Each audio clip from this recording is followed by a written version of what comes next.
Judgment in the matter of MSC Flaminia. This appeal concerns the limitation of liability for maritime claims. The right of limitation is an established feature of international maritime law. In the United Kingdom, limitation is governed by the 1976 Convention on Limitation of Liability for Maritime Claims, the 1976 Convention.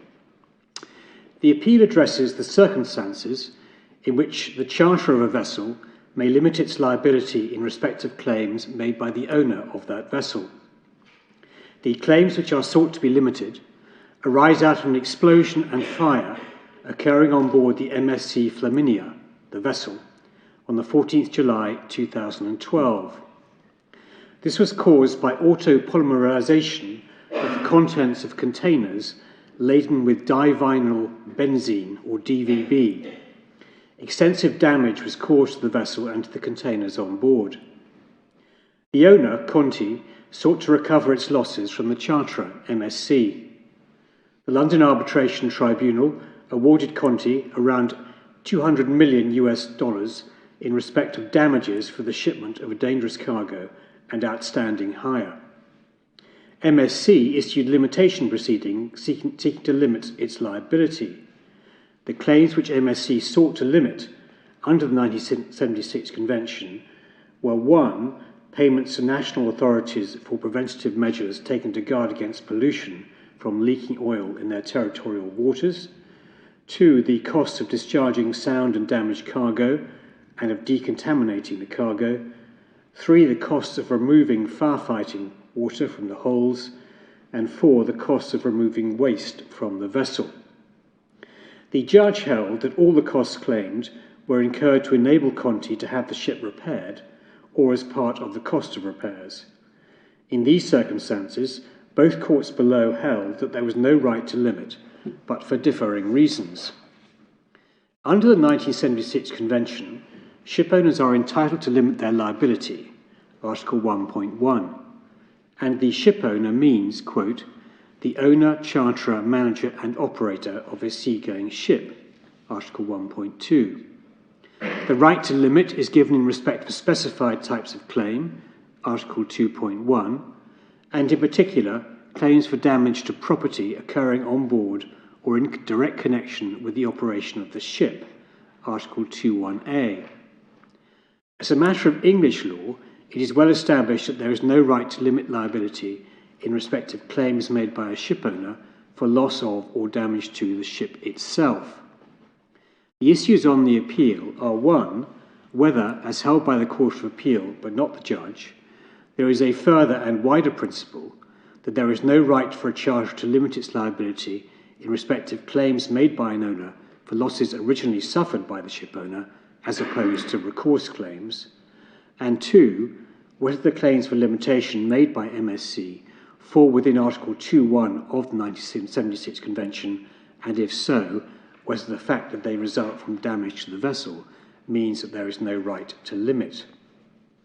In its judgment, the Supreme Court unanimously allows MSC's appeal on Issue 1 and dismisses the appeal on Issue 2. I give the judgment with which other justices of the Court agree. Issue 1. This depends on the proper interpretation of the 1976 Convention in the light of Articles 31 and 32 of the Vienna Convention on the Law of Treaties. Considering first the meaning of the word claims in Article 1.1 and Article 2.1 of the 1976 Convention, Conti's case drew a distinction between insiders, being anyone within the extended definition of shipowner in Article 1.2, and outsiders, being any other person.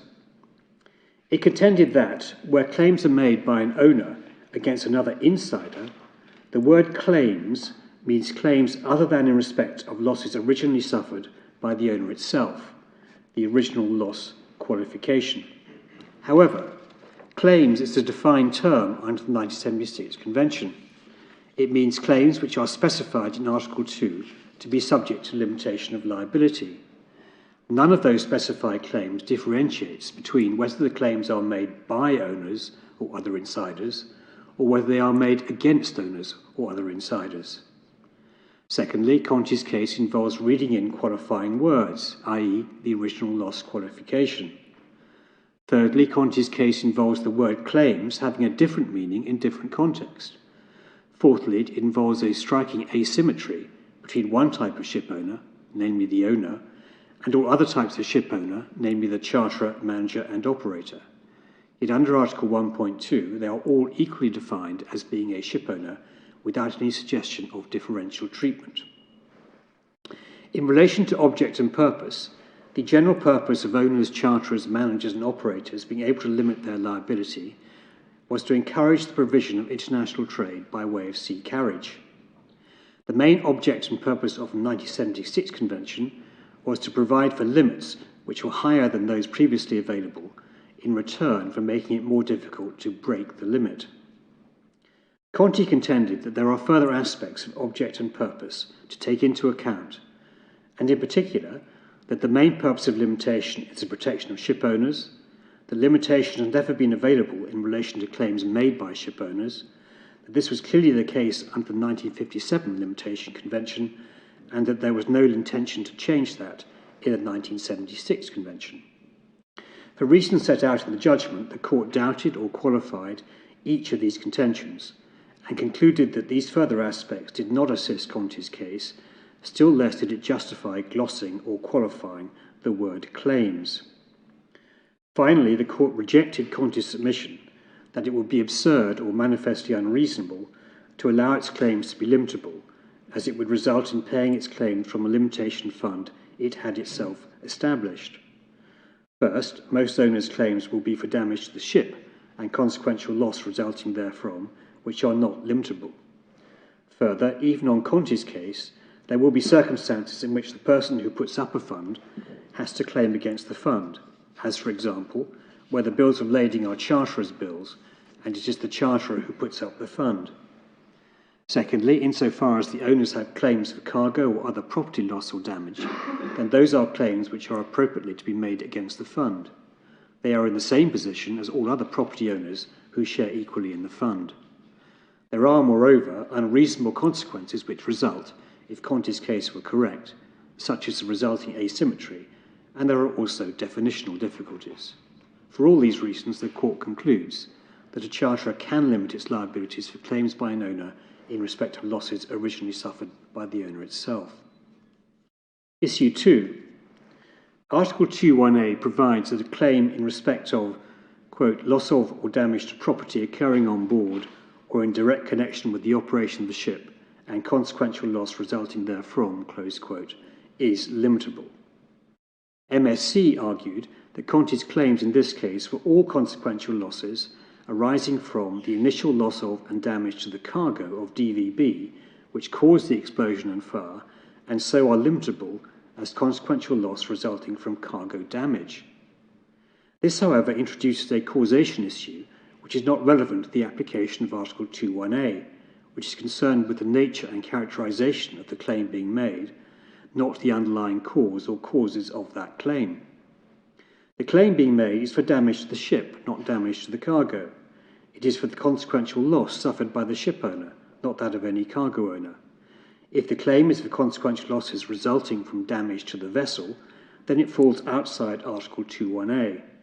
The fact that those losses might also be said to be consequential losses resulting from damage to the cargo does not change that fact. Article 2.1f provides that claims for, quote, measures taken in order to avert or minimize loss for which the person liable may limit its liability, close quote, are limitable. MSC argued that first, the payments to national authorities, and secondly, the costs for removing firewater fell under this article. As to the first of those contentions, on the judge's findings, this was a necessary expense for the repair of the vessel and is part of the cost of such repairs. It was not incurred to avert or minimise loss or damage which might otherwise occur, but rather to remedy loss or damage which had already occurred. As to the second contention, MSC argued that this was part of the salvage operation directed at saving both the vessel and her cargo. The action was taken equally to mitigate limitable loss to cargo and non-limitable loss to the vessel, and as such should be limitable. However, This is not a claim for salvage expenses. It's a claim for the removal of firefighting water from the vessel after the salvage operation had been completed. The firefighting water was not removed in order to avert or minimise loss or damage to the vessel or the cargo.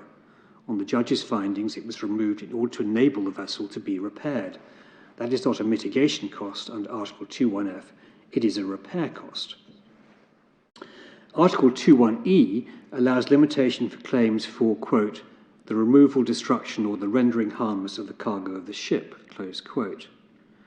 As the Court of Appeal held, the claim for the cost of discharging sound and damaged cargo and of decontaminating the cargo fell within this article.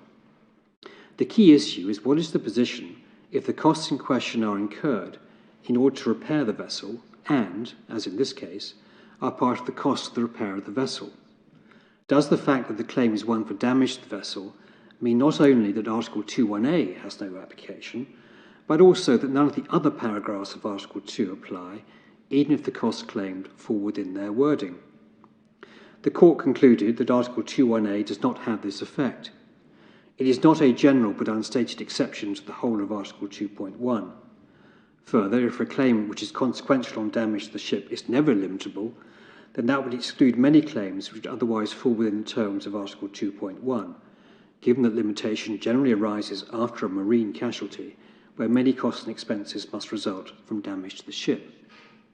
In conclusion, MSC is entitled to limit under Article 2.1e of the 1976 Convention in respect of the claim for the cost of discharging sound and damaged cargo and of decontaminating the cargo, but not otherwise. The Court is now adjourned.